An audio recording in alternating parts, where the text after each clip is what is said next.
The theft of her rights, and the rights of her classmates, made discussing anything but the heartbeat bill simply wrong, she says. I thought about making the speech at a different venue, like a rally where people wouldn't be upset at what I had to say, says Smith. But a large part of the reason I made the speech at graduation was that was the only place I could think of where I could reach so many people from so many different backgrounds. It did cross my mind that this is a family event where people are cheering for their kids, but this is a universal topic, and it affects everyone. I felt it needed to be said. The full text of her address is below.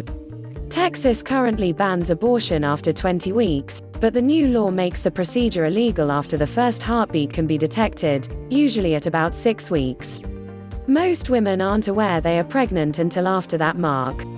The bill, which takes effect in September, makes no exception for pregnancies resulting from rape or incest and allows individual citizens to sue healthcare workers and anyone else who may have helped a pregnant woman obtain the procedure. Smith says she's been overwhelmed by the positive reaction she's received, from applause at Wildcat Stadium to social media messages from people who watched her speech on YouTube. When I gave the speech, I didn't realize people who weren't affiliated with LHHS would see it, she says. I've been getting hundreds of messages applauding what I said. It's been shared on almost every platform I can think of.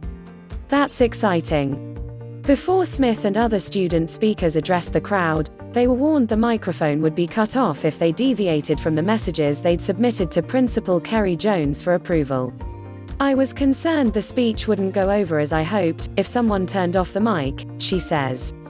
I thought it was worth taking the risk. Richardson ISD says Smith's expression of opinions on reproductive rights will result in the district reviewing its procedures before next year's graduation. All students had to submit their speeches in advance for approval, and the principal met with them to make any necessary edits and changes, according to a statement issued by the district. The speech was then added to the script for the ceremony. Everything that was supposed to be said during graduation was included in a notebook on the podium. The speech that was delivered was not the one that was submitted, and it was not in the podium book. This student chose to instead use an alternate speech that had not been submitted or approved in advance. It is important to note that the following is written on the back of our graduation program. The students who shall be speaking at the graduation ceremony were selected based on neutral criteria to deliver the messages of the students' own choices.